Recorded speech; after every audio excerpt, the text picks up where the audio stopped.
Hey everyone, Dominic here, bringing you another Ravening Report. This time we've got game number 3 of Edmonton Onslaught 2019. For this game, the deployment type was marching columns, with the secondary objective being King of the Hill. My opponent was Ogre Cons for this game, and let's get into it. So after dropping 3 guys, the Ogre Cons just dropped and went for first turn. Just a bit going into this game, my opponent showed up to the table with a really sour mood. Kind of really dampened the whole rest of the game, but anyway, for his deployment here, we have some Yetis. He's got some tribesmen. Actually, I'm trying to remember what side of the table this is on. I think these are Yetis, and these are the mercenaries. Then he's got bombardiers. Beside that, he's got bruisers. And beside that, he's got Yetis. And beside that, he's got another unit of, I believe these ones are actually tribesmen, with his BSB and his general, who's a shaman master. Next to that, he's got another unit of bombardiers, another unit of bombardiers, and another unit of bruisers. So for Vampire Covenant, I have my skeletons, sword and board, full command, banner of the Relentless Company. In that unit, I have got a vampire courtier, wizard apprentice, evocation, paired weapons, flying horror, and he's got the touch of greatness on those paired weapons. Over here we've got a unit of 11 Barrow Knights, full command, black standard of Zavgod. In the unit I've got my vampire general, who is an independent bloodline with arcane knowledge, eternity gem, true thirst, and Talisman of Shielding. He's on a skeletal steed with heavy armor and a shield as well. Next to that, I've got a unit of, I believe, 28 zombies, banner musician. In that unit, I've got a necromancer adept, evocation with the Talisman of the Void. Beyond that, I've got a unit of 2 winged reapers with paired weapons, 2 great bats, 4 vampire knights with a musician. I've got some wraiths over here, and shrieking horror, 2 bats, swarms, and finally a unit of zombies, banner and a musician over here. As you can see, one of the tokens is on this hill on my side, and the other token was actually in this ruins over here. Actually, I believe this is a field. That's what the terrain was being called. So this one was a field, and the other one was on the hill. So Ogres took turn 1, and here we go. So the Yetis move up across, getting behind this impassable terrain. Kind of just keeps back because he's got tons of shooting and doesn't really need to go anywhere. That's all he does for movement. He goes into magic, and I believe he tried to bring on a totemic summons, which didn't come on, and may have done some other buffs on his own guys, but nothing else.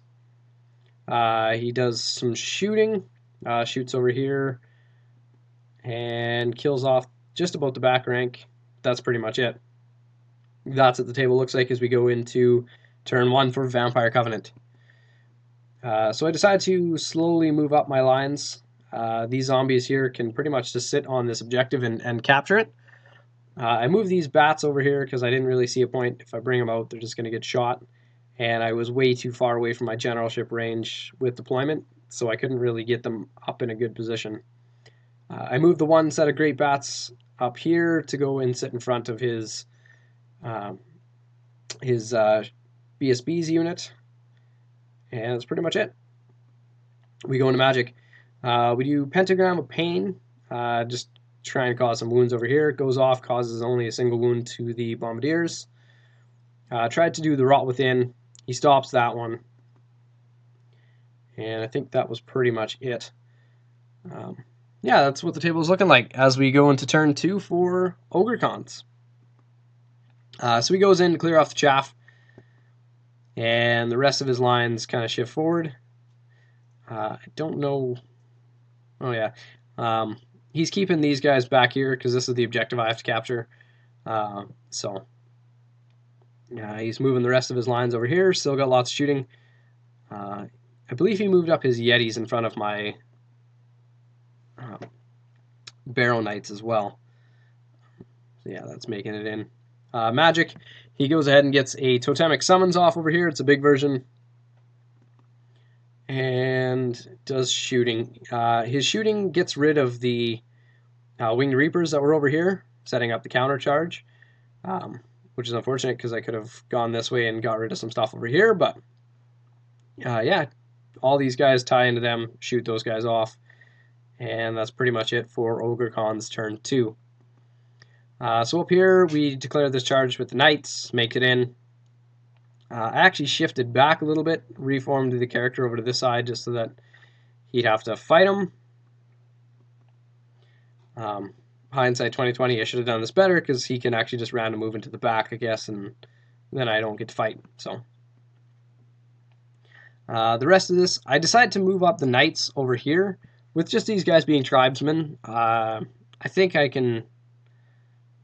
If he charges, it's better than just getting shot up, is the way I was looking at it. So it does that, and I'm keeping that Shrieking Horror back because, again, just getting shot up in one turn or maybe doing something a little bit better after I get some of the stuff out. So we go into Magic.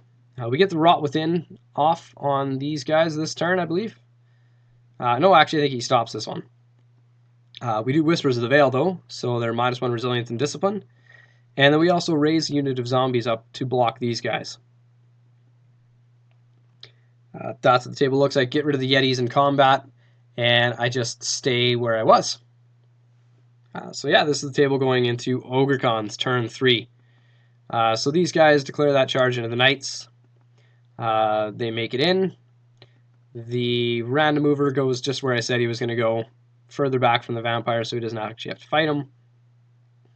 And these guys actually elected not to go into these as well. He's got more shooting, so he's just going to continue shooting. I didn't take any pictures. I believe he does a bunch of shooting again.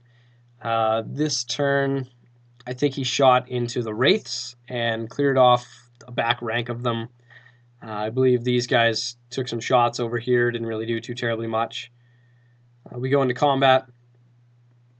This one over here, he wins by just enough to crumble me out by 1 wound. So it was really, really close there. Unfortunate that the Necromancer wasn't a little bit closer to get the -1 to that, but either way, crumbles me out, and he overruns into the zombie bunker with the Necromancer in it.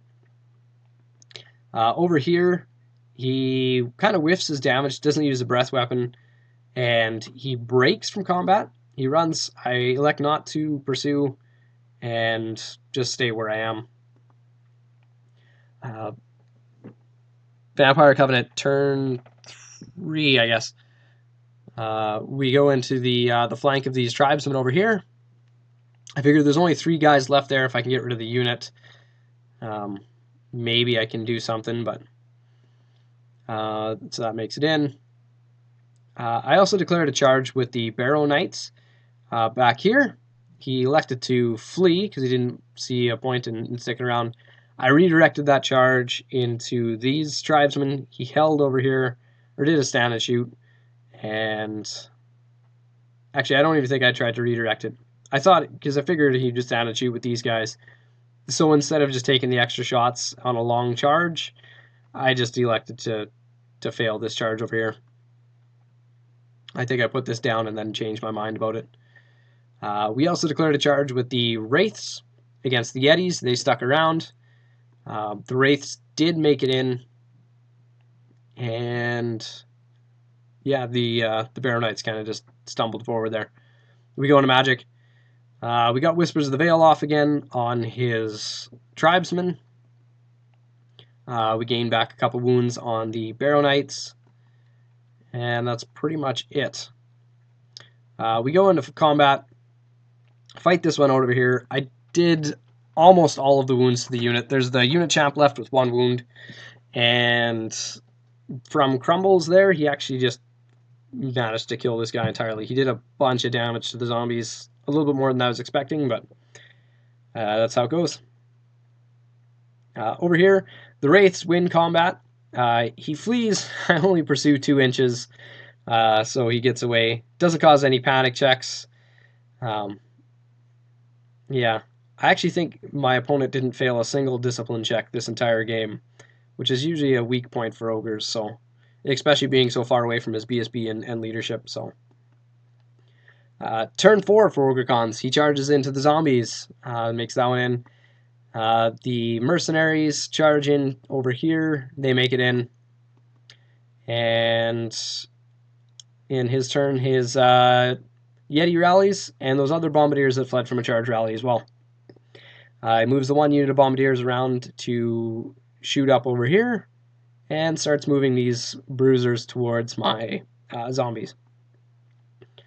I forget what he did in Magic. I didn't really take too many pictures. Another kind of gripe with this game, my opponent was rolling really, really fast. I actually asked him to slow down at one point because he was picking up dice faster than, like, they almost were still moving by the time he was picking them up. So I didn't get a chance to take a lot of pictures over here. I was kind of trying to pay attention to what he was doing. But either way, he goes into combat and wipes out these guys. I whiff. I don't even think I did a single wound to him back with that vampire. And crumble out. Over here, he gets rid of the zombies, as you see.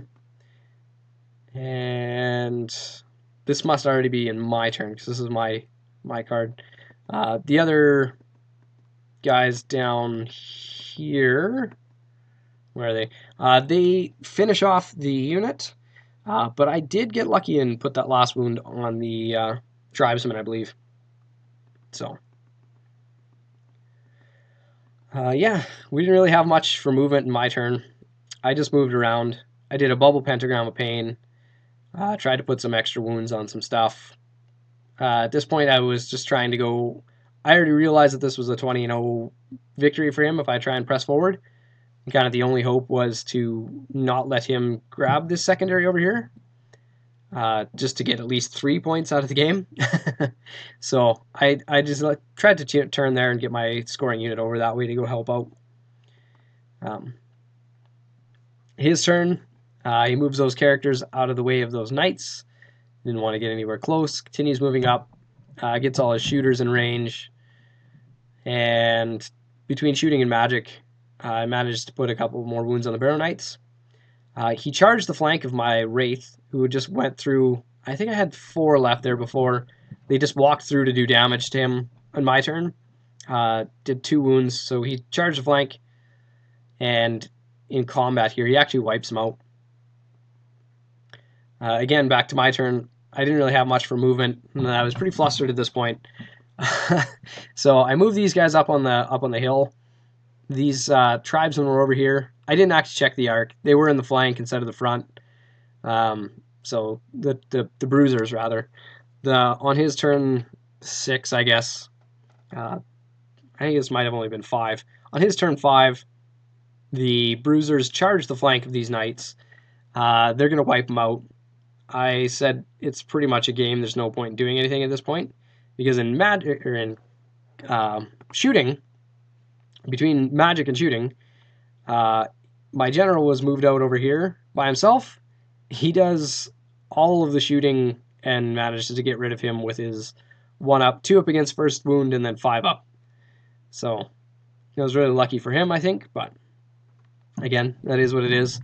So in combat, like I said, he gets rid of the Barrow Knights. He overruns just to here after crumbles, and he figured why not play it out. I said there was no real point because these guys in my turn, the end of turn 5, had to take crumble check, crumbled out more.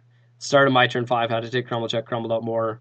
And then he's got all this shooting to get rid of 10 guys in a turn, plus I got to take another crumble check. So, yeah, like I said, it was a bit of a rough game. I'd like to say fun game, but my opponent was just not fun to play against. Real sour mood, and yeah, it kind of brought the game down right away as well. So, ended in a 20-0 victory for Ogre Cons. I thought that was probably pretty obvious at that point, but yeah, So after 3 games in day 1, I'm sitting at 19 points. Not the greatest showing there, but hopefully day 2 we can try and bounce it back. Hope you guys enjoy these battles. Stay tuned for the next one.